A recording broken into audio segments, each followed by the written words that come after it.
I took the job at Hollow Pines Retreat because I needed to disappear. Life had been unraveling for a while.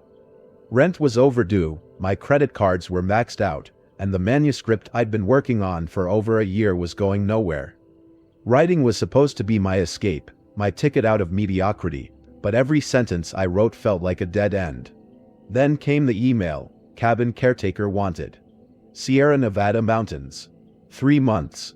Room, board, and $2,000 per month. It sounded too good to be true, but desperation has a way of silencing doubt. A job that paid me to be alone sounded like exactly what I needed. No distractions, no deadlines, just peace and quiet to sort myself out and maybe figure out my next move. The trip to Hollow Pines was long and uneventful. The directions emailed to me were oddly specific, listing landmarks instead of mile markers. Turn left at the old gas station. Drive 12 miles past the split oak tree. Look for a rusted mailbox marked HP. As I wound my way deeper into the mountains, the world around me seemed to grow quieter. The hum of civilization faded with every mile until there was nothing but the sound of my car's engine and the whisper of the wind through the pines. When I finally pulled up to the cabin, the first thing I noticed was how old it looked.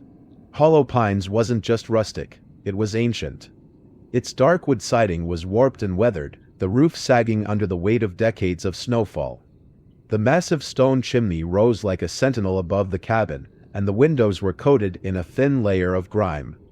A sign above the front door read, Hollow Pines Retreat, the letters carved into the wood and painted in flaking black. The second thing I noticed was how quiet it was. It wasn't the kind of peaceful quiet I'd been hoping for. It was oppressive, heavy, like the forest itself was holding its breath. Inside, the cabin was exactly what I'd expected from the outside, cozy but eerily untouched. A massive stone fireplace dominated the living room, flanked by shelves filled with dusty books and knickknacks. Antlers hung above the mantel, their points yellowed with age. The floors creaked under my boots as I explored, each sound amplified by the silence. The kitchen was small but functional, its counters cluttered with jars of spices and a half-empty bottle of whiskey. The fridge buzzed faintly, the only modern appliance in sight. Upstairs, the master bedroom had a massive oak bed frame and a wardrobe that looked like it hadn't been opened in decades. A large oval mirror hung on the wall opposite the bed, its surface streaked and cloudy. But it was the attic that gave me pause. The door was padlocked, a thick chain wrapped around its handle. A note taped to the wood read, "Do not enter. Maintenance only." I decided I'd seen enough for one day. The list was taped to the refrigerator door, written on a piece of aged paper in spidery handwriting. At first, I thought it was a joke. Maybe some quirky tradition left by the previous caretaker. But the more I read, the more unsettled I became. Rule number 1, at exactly 9 p.m., cover your ears for 2 hours and do not uncover them, no matter what you hear. Rule number 2, if you hear footsteps on the roof after midnight, do not investigate.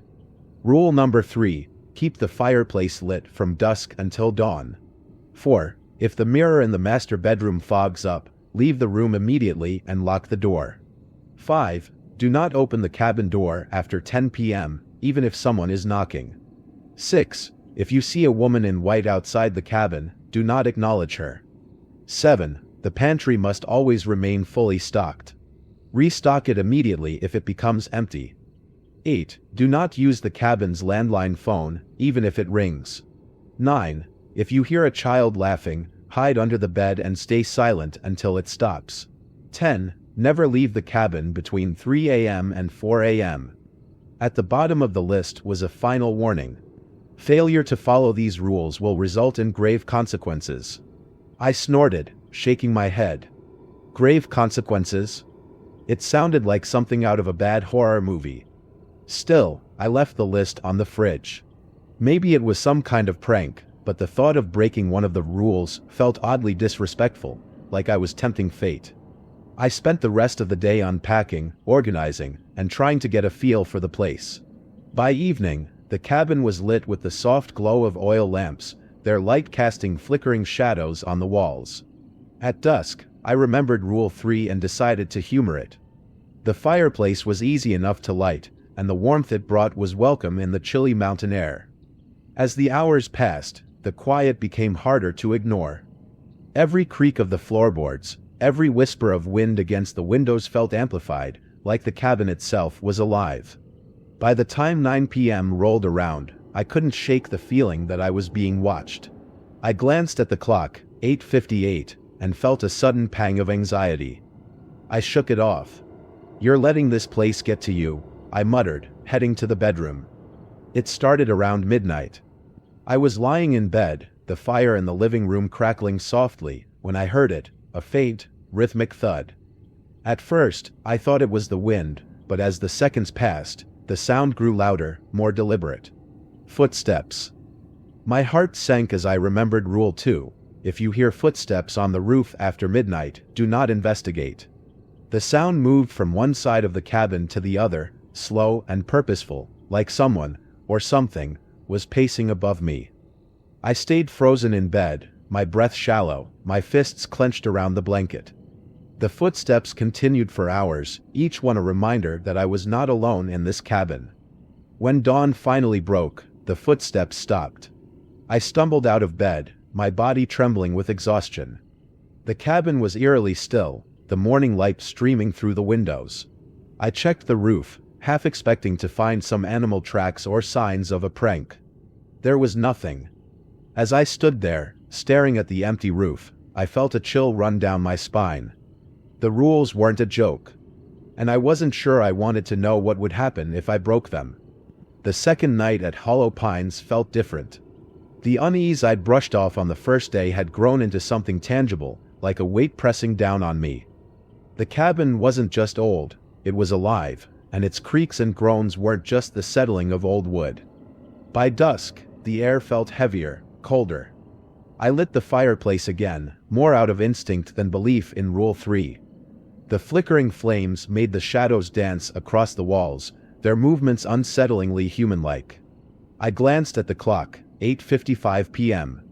Rule 1, at exactly 9 p.m., cover your ears for 2 hours and do not uncover them, no matter what you hear. At 8:58, I grabbed the pair of noise-canceling headphones I brought with me, not because I believed the rule, but because I wanted to be thorough. I wasn't about to sit for 2 hours with my hands clamped over my ears like a fool. By 9 p.m. sharp, I had the headphones on and a blanket wrapped around me.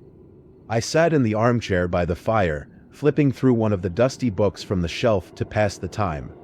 For the first 30 minutes, nothing happened. The cabin was silent except for the crackling fire and the soft rustle of the wind outside. I started to relax, feeling foolish for taking the rule so seriously. It was faint at first. A soft, almost imperceptible sound, like someone exhaling just behind me. I froze, my grip tightening on the book. The sound grew louder, turning into a low murmur. Words I couldn't quite make out. Whispers. I clenched my jaw and squeezed my eyes shut, keeping the headphones firmly in place. The whispers grew louder, the words becoming more distinct. My name was among them. Danny. The voice was low and guttural, dripping with malice. My body stiffened as the fire dimmed, its warm light replaced by a cold, flickering glow. Shadows stretched across the walls, their shapes twisting into monstrous forms. A sharp tap broke through the whispers. It came from the window. I didn't want to look, but the compulsion was overwhelming. My eyes darted toward the glass, and my breath caught in my throat. A face pressed against the pane. It wasn't human.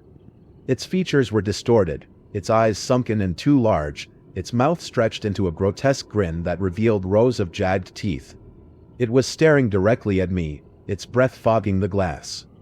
I bit down on my lips so hard I tasted blood, forcing myself to stay still.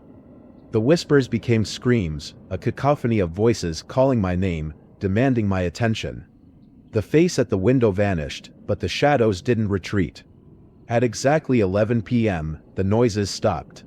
The fire roared back to life, bathing the room in its warm, flickering light. The oppressive weight in the air lifted, and I realized I was trembling, my hands clenched into fists. I ripped off the headphones, gasping for breath. The cabin was silent again, The relief didn't last long. I was just starting to calm down, pouring myself a glass of whiskey from the kitchen, when the first thud echoed through the cabin. It came from the roof. My blood ran cold as the sound repeated, slow and deliberate. Heavy footsteps pacing above me. Rule 2. If you hear footsteps on the roof after midnight, do not investigate. I stared at the ceiling, my heart hammering in my chest. The footsteps moved closer, directly above the kitchen, and then paused. Just stay put, I whispered to myself, gripping the counter for support. Don't look. The footsteps started up again, heading toward the living room. I grabbed the bottle of whiskey and retreated to the armchair by the fire, my eyes locked on the ceiling. The footsteps paused again, and for a moment, there was silence.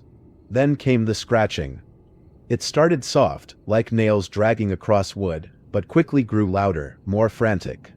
Whatever was on the roof was trying to get in. I clamped my hands over my ears, squeezing my eyes shut. The fire flickered, the shadows growing darker, thicker. The scratching turned into banging, the sound reverberating through the cabin. The noises continued for hours. Footsteps pacing, scratching at the windows, faint whispers in the walls.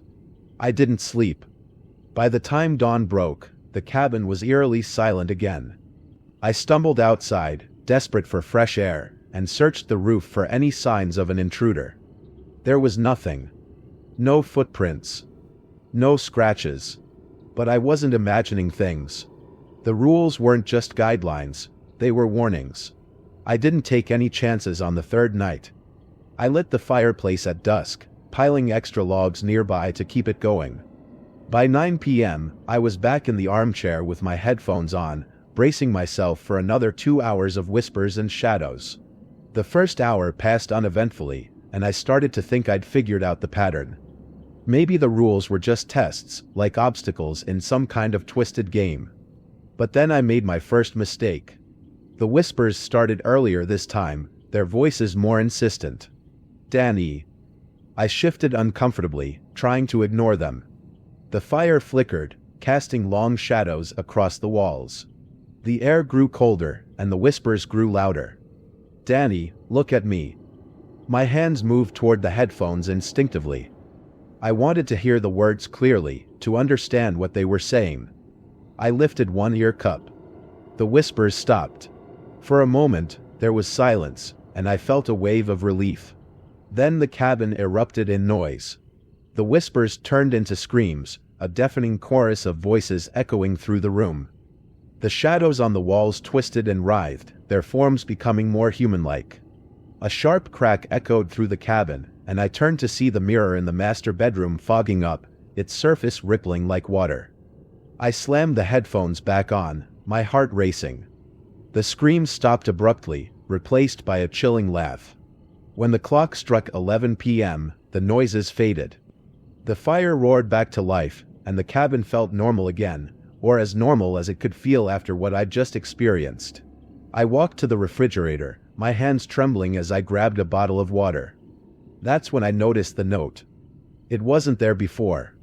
Scrawled in jagged handwriting on the bottom of the rules list were 3 words: don't break them.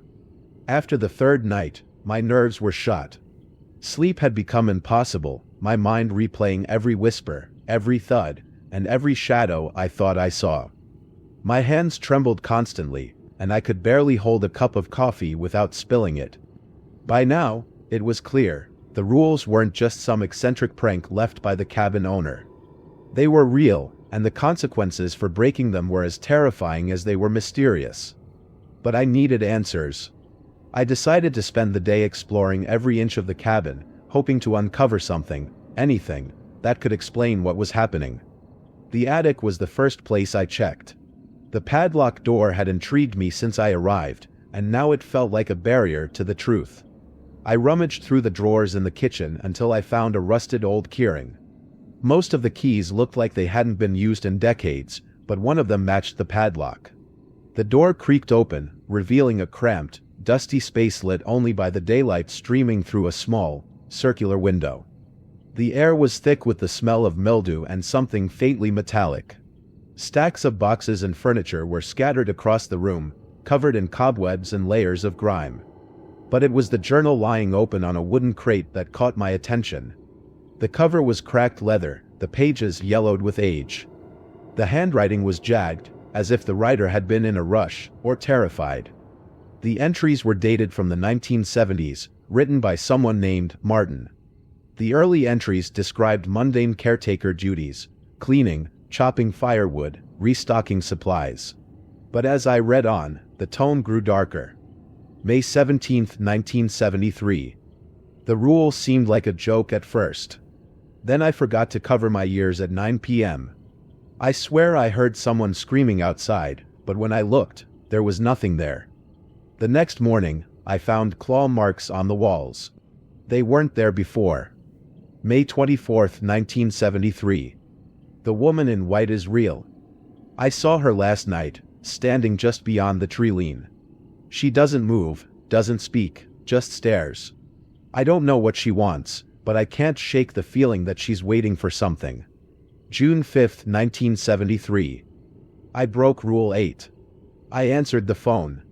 It was a child's voice, asking me to come outside. The line went dead, but now I hear laughter at night, even when I'm wearing earplugs. The rules aren't enough anymore. The final entry was scrawled in large, uneven letters. She is coming. I slammed the journal shut, my heart pounding. The journal wasn't enough. I needed more information, so I drove into town for the first time since arriving. The town itself was small and quiet, the kind of place where everyone knows everyone. The gas station attendant raised an eyebrow when I mentioned Hollow Pines. "You're the caretaker?" he asked, his voice tinged with disbelief. "Yeah." "Why?" He leaned closer, lowering his voice. "Nobody lasts more than a month up there. Strange things happen in that cabin, things that can't be explained." I pressed him for details, but he just shook his head, muttering something about cursed land. I found the town library tucked between a bakery and an antique shop. The librarian, a petite woman with graying hair, seemed eager to help when I mentioned Hollow Pines. "Ah, the old retreat," she said, pulling out a stack of local history books. "That place has quite the reputation." From the books, I pieced together the story of Hollow Pines Retreat. It was built in 1903 by a reclusive millionaire named Richard Halloway. Halloway was known for his eccentricities, including his obsession with the occult. According to town records, Halloway's family vanished under mysterious circumstances in 1912. Some believed they'd been murdered, while others claimed they'd been taken by something in the woods. After Halloway's death in 1920, the cabin passed through several owners, each reporting strange occurrences, voices, shadows, and sightings of the woman in white. The librarian lowered her voice as she handed me a faded photograph of Halloway. "Some say the cabin isn't just haunted," she said. "It's a doorway, to where, no one knows." I returned to the cabin feeling more unsettled than ever. The journal and the librarian's warnings had confirmed what I already suspected. Hollow Pines wasn't just a creepy old house. It was something worse, something dangerous. That night, I made sure to follow every rule to the letter. The fireplace was lit, my ears were covered, and I ignored the faint whispers coming from the forest. But as I walked past the master bedroom, I noticed something that made my blood run cold. The mirror was fogging up. Rule 4. If the mirror in the master bedroom fogs up, leave the room immediately and lock the door. I froze, my mind racing. The mirror shouldn't have been fogging, it was cold in the cabin, and there was no reason for condensation to form. As I stepped closer, I saw something moving behind the glass. A figure. Its features were distorted, its face stretched and blurred as if it were trapped beneath the surface. Its hand pressed against the glass, and I swore I saw the outline of claws. My instincts kicked in. I slammed the bedroom door shut, fumbling with the lock until it clicked into place.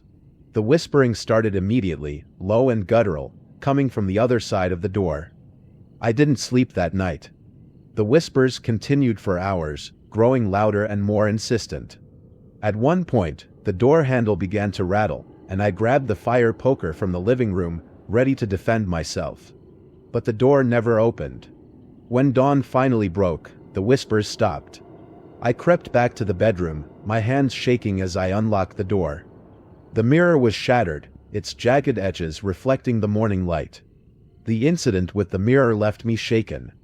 The rules were getting harder to follow, and the consequences for breaking them seemed to escalate with each mistake. I couldn't shake the feeling that the cabin was testing me, pushing me closer to the edge. And somewhere in the back of my mind, a single thought repeated over and over. She is coming. The rules weren't just suggestions, they were survival. After the mirror incident, I understood that breaking the rules wasn't an option. Each mistake unleashed something worse than the last, and the cabin seemed to be waiting for me to slip up again. But knowing the rules and following them were two different things. Exhaustion, fear, and the oppressive weight of the cabin were breaking me down, making it harder to stay vigilant. I didn't want to believe that the cabin was alive, but it was becoming impossible to deny. It started with Rule 3, keep the fireplace lit from dusk until dawn. The fire had become my lifeline, its warmth and light offering a fragile sense of safety against the cabin's creeping darkness. I always made sure to stoke it before bed, adding enough logs to keep it burning through the night. But on my fourth night, something went wrong.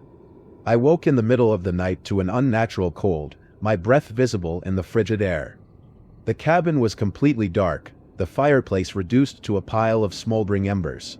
My heart sank as I realized I'd broken the rule. The cold wasn't normal. It wasn't just the absence of heat, it was something deeper, more insidious.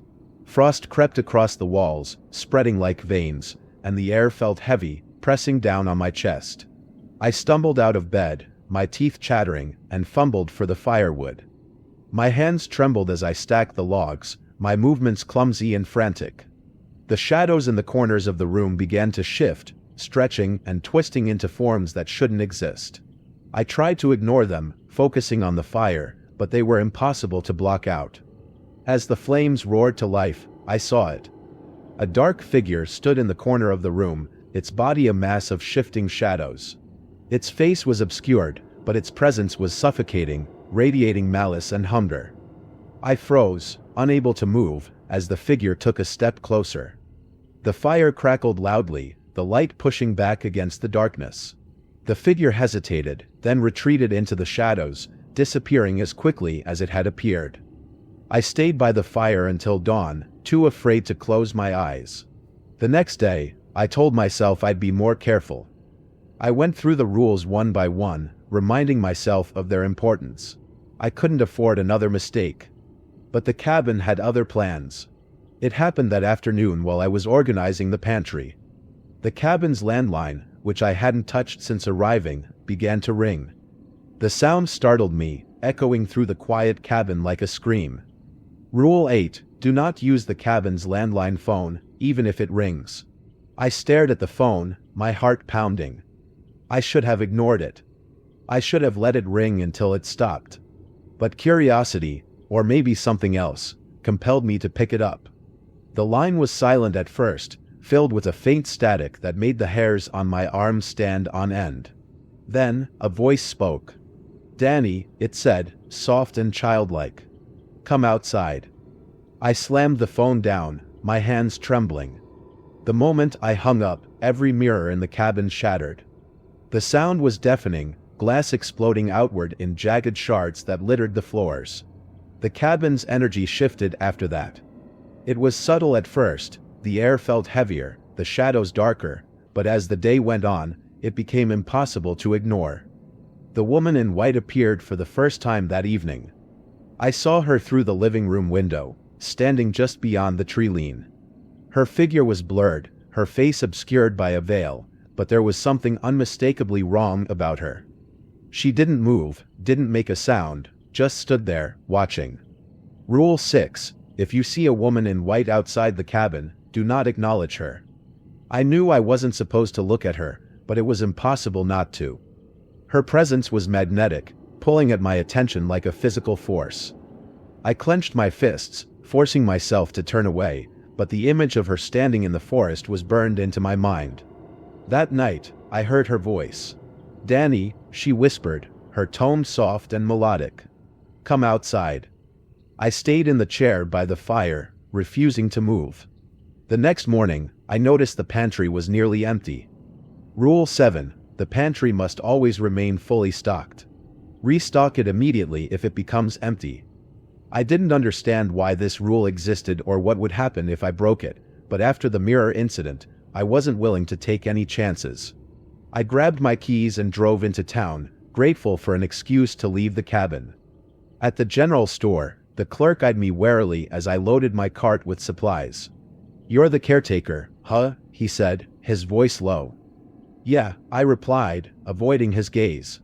"Why?" He leaned closer, his expression grave. "You shouldn't be there. That place isn't safe." I didn't respond, but his words stuck with me as I drove back to the cabin. That night, I followed the rules to the letter. The fireplace was lit, my ears were covered at 9 p.m., and I avoided looking at the windows. But just after 10 p.m., the knocking started. Rule 5. Do not open the cabin door after 10 p.m., even if someone is knocking. It was faint at first, a soft tap tap tap that could have been the wind. But as the minutes passed, it grew louder, more insistent. Knock. Knock. Knock. "Danny," a voice called from the other side of the door. My stomach dropped. It was my mother's voice. "Danny, honey, open the door. It's me." I squeezed my eyes shut, my fists clenched. "It's not real," I whispered to myself. "It's not real." The knocking turned into pounding, the voice growing more desperate. "Danny, please. Let me in." Tears streamed down my face as I pressed my back against the wall, refusing to move. The pounding continued for what felt like hours, the voice shifting and distorting until it was something inhuman. Finally, as the first rays of dawn crept through the windows, the knocking stopped. I didn't open the door. By the time the sun was fully up, I felt like a shell of myself. My body was weak from exhaustion, my mind frayed from the constant terror. The cabin wasn't just testing me, it was breaking me, piece by piece. And I couldn't shake the feeling that it wasn't finished with me yet. The cabin was breaking me. Every night, the rules seemed harder to follow. The woman in white had become a constant presence, her veiled figure lingering just beyond the tree lean. The whispers and laughter echoed even during the day now, following me like shadows. I was running out of strength, physical and mental. I couldn't sleep, couldn't eat. The cabin's oppressive energy weighed on me, and I began to wonder if it was possible to escape. I had to leave, even if only for a few hours. It was early morning when I grabbed my jacket and left the cabin, venturing into the forest for the first time since arriving. The air outside was cold and damp, the mist clinging to the trees like a living thing.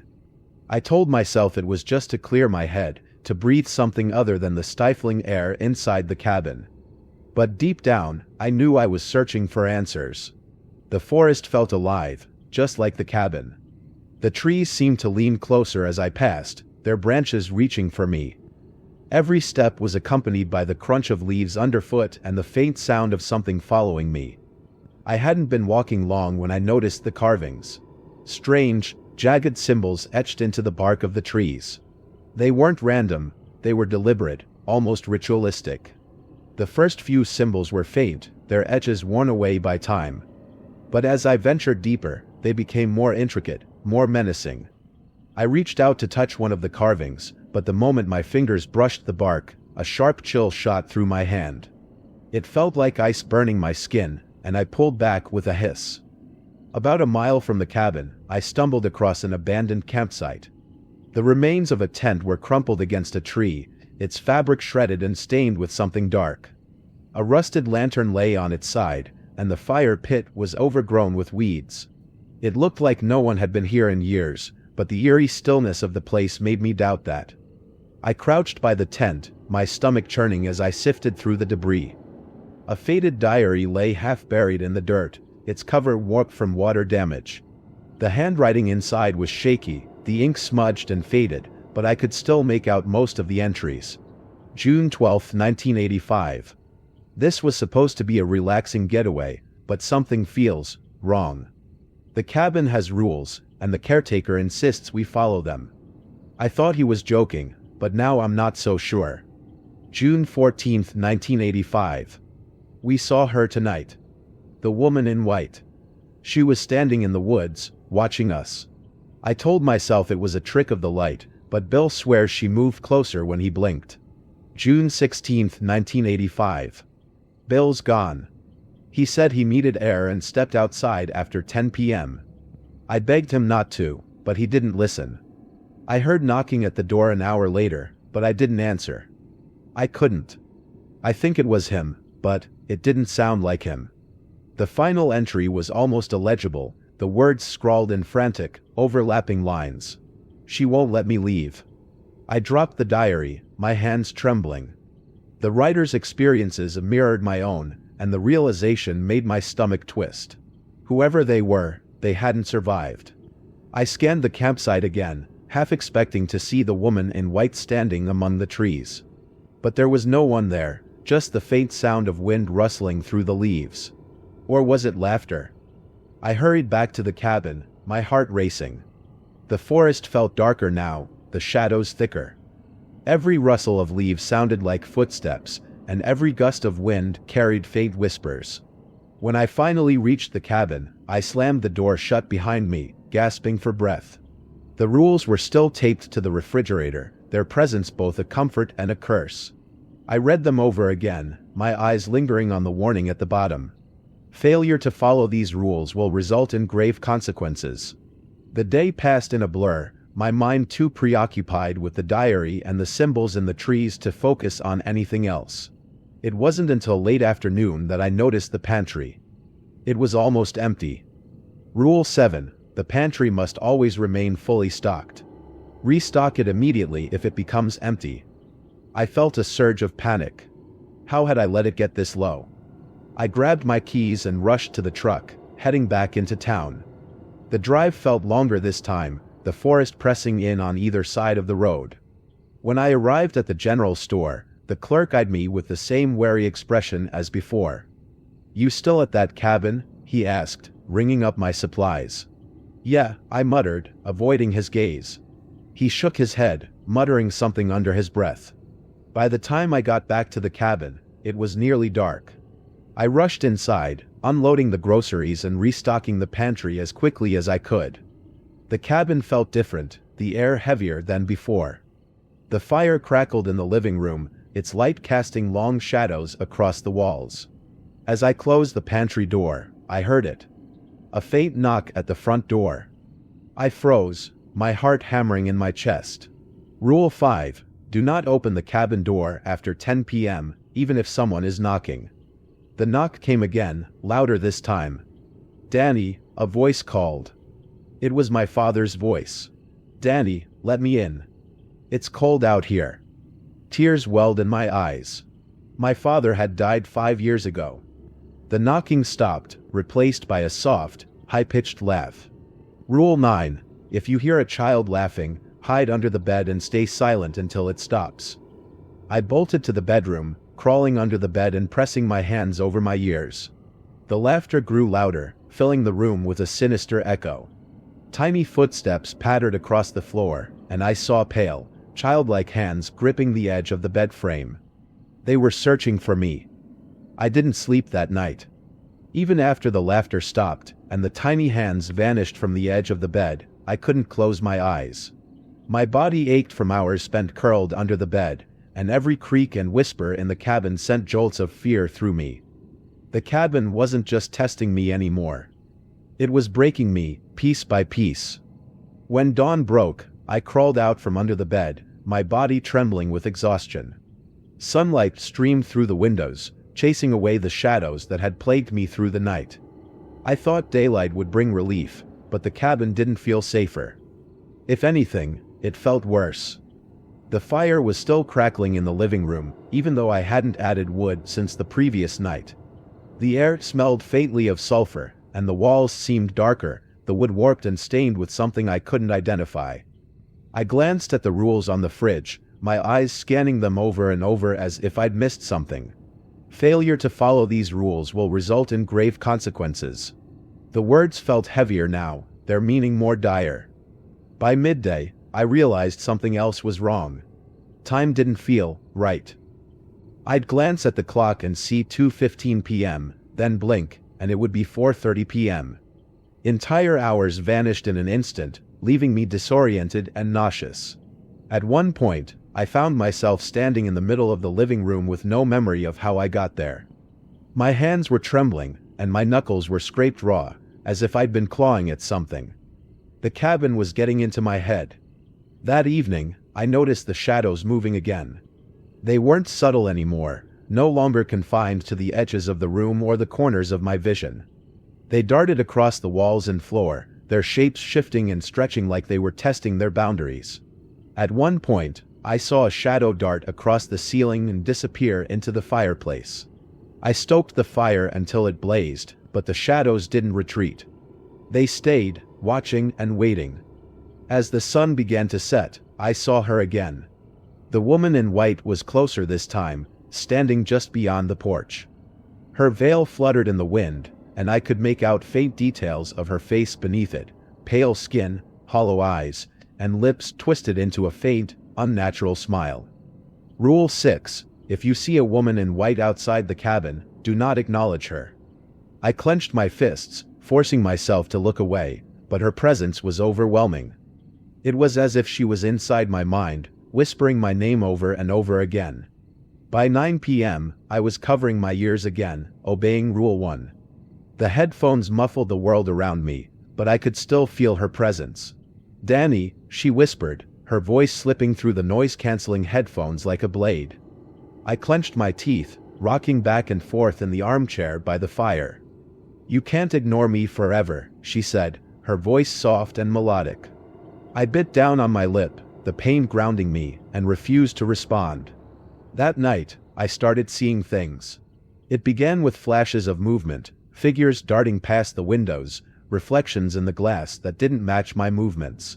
When I went to grab water from the kitchen, I saw my own reflection in the window. Except it wasn't me. The reflection stared back at me with hollow eyes, its mouth twisted into a wide, toothy grin. I dropped the glass, the sound of shattering breaking the spell.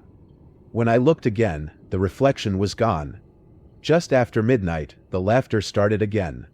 It was faint at first, drifting through the cabin like a breeze, but it grew louder with every passing second. Rule 9. If you hear a child laughing, hide under the bed and stay silent until it stops.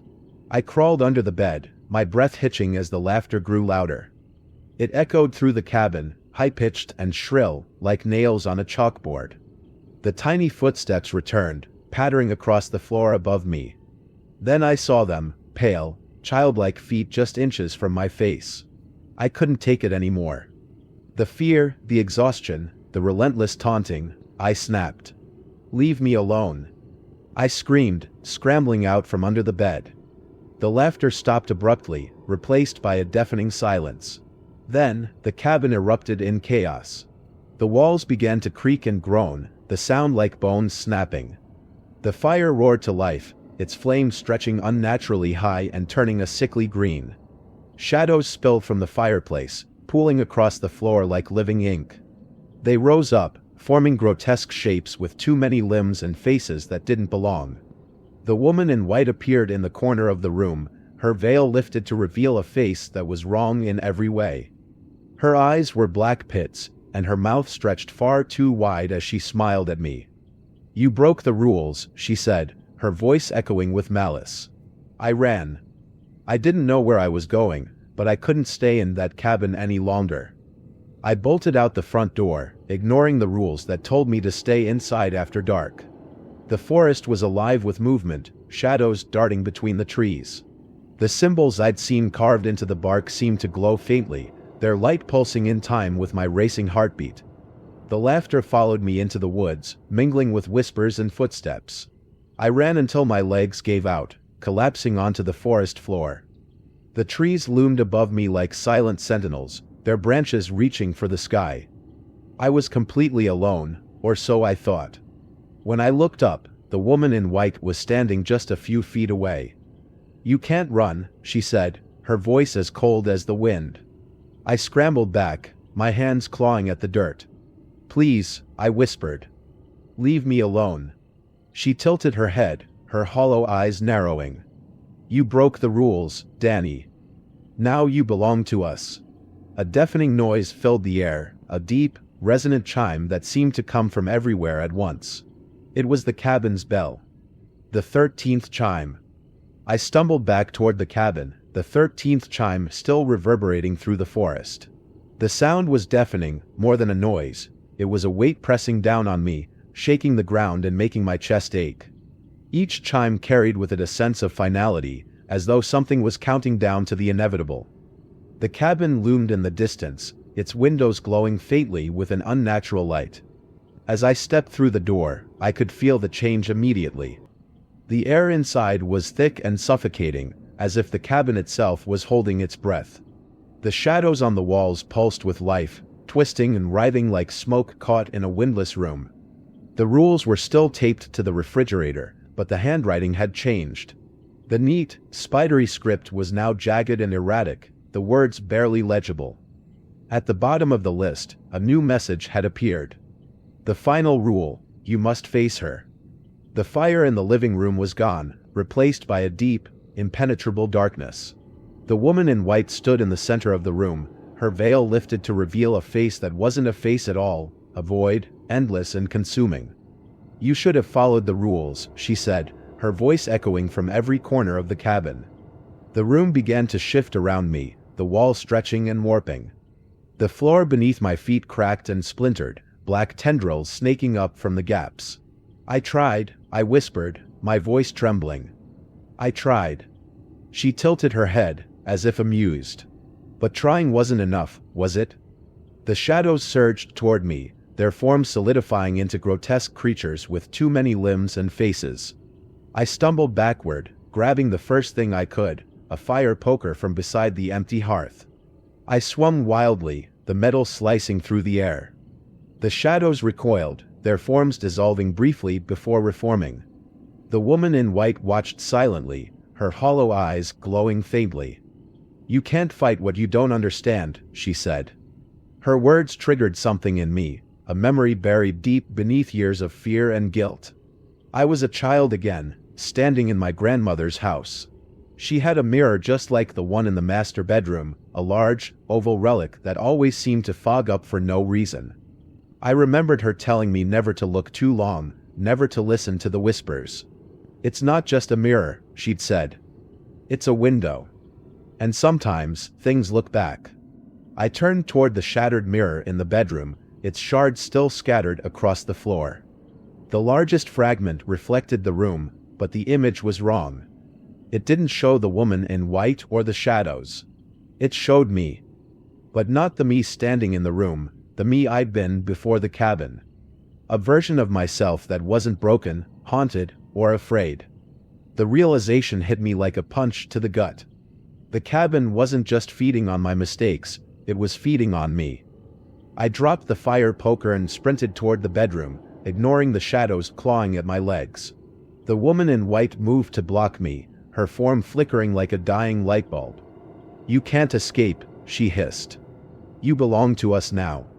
I ducked past her, grabbing the largest shard of the mirror from the floor. It felt impossibly cold in my hand, the edges biting into my skin. "If you want me," I said, turning to face her, "then take me." The cabin erupted in chaos. The shadows surged forward, their forms twisting and merging into a single, massive entity. The woman in white's veil dropped completely, revealing a void so dark it felt like it could swallow the world. But I didn't flinch.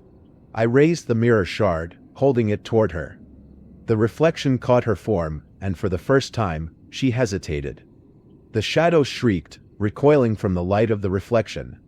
The woman in white's form flickered, her hollow eyes narrowing. "No," she said, her voice filled with something that almost sounded like fear. "You can't." I stepped forward, the shard shaking in my hand. "You don't get to control me anymore," I said. With a final, desperate yell, I plunged the shard into the floor. The cabin screamed. The walls buckled, the ceiling cracked, and the shadows dissolved into smoke. The woman in white let out an ear-splitting wail as her form shattered, pieces of her disappearing into the void. The cabin shook violently, and I fell to the ground, clutching the shard as the darkness receded. When the chaos finally stopped, the cabin was silent. The fire in the living room was roaring again, its warmth filling the room. The rules on the refrigerator were gone, the paper replaced by a blank sheet. The woman in white was nowhere to be seen. I stood in the center of the room, my body trembling with exhaustion. The mirror shard lay on the floor, its surface dull and lifeless. For the first time since arriving, the cabin felt empty. I packed my things that morning, determined to leave Hollow Pines for good. As I stepped outside, I glanced back at the cabin one last time. It looked smaller now, less imposing. But as I turned toward the truck, I saw something that made my blood run cold. Etched into the side of the cabin, in jagged, uneven letters, were the words, "The rules never leave." The truck's engine roared to life, a sound that felt like salvation. Black Betty had never sounded so good, and I gripped the steering wheel tightly, my knuckles white as I pulled away from the cabin. The road stretched out before me, winding through the forest like a serpent, and for the first time in days, I felt a flicker of hope. The cabin was behind me. I was free, or so I thought. The first few miles were uneventful. The morning sun peeked through the trees, its golden light cutting through the mist. The air felt lighter, less oppressive, and I let myself relax, just a little. But the forest didn't feel the same. The trees seemed denser, their branches reaching across the road like skeletal fingers. Shadows moved at the edges of my vision, darting between the trunks, and the air grew colder the farther I drove. I turned on the heater, but it did nothing to cut the chill. About 20 minutes into the drive, I heard it. "Danny," a voice called from the back seat. I slammed on the brakes, my heart leaping into my throat. The truck skidded to a stop, the tires kicking up gravel as I whipped around, scanning the cab. There was no one there. Just my duffel bag and the mirror shard, tucked into the passenger seat. I let out a shaky breath, trying to convince myself it was just my imagination, a lingering echo from the cabin. But deep down, I knew better. The next hour of the drive was tense. Every noise, every shadow felt like a threat, and I couldn't shake the feeling that I was being watched. Then I noticed it. The list of rules was sitting on the passenger seat. I slammed the brakes again, staring at the paper in disbelief. I was certain I'd left it on the refrigerator. But there it was, the same jagged handwriting, the same chilling warning at the bottom. The rules never leave. By the time I reached the edge of the forest, the sun was high in the sky, its warmth chasing away some of the chill that had settled in my bones. The town came into view, a cluster of buildings, a gas station, and the familiar sight of the general store where I'd restocked the pantry. I pulled into the gas station, my hands still trembling as I climbed out of the truck. The attendant gave me a wary look but didn't say anything as I filled the tank. "Leaving for good?" he asked finally, his tone cautious. I nodded, not trusting myself to speak. He didn't press the issue, but as I climbed back into the truck, he muttered something that sent a shiver down my spine. "They never really let you go."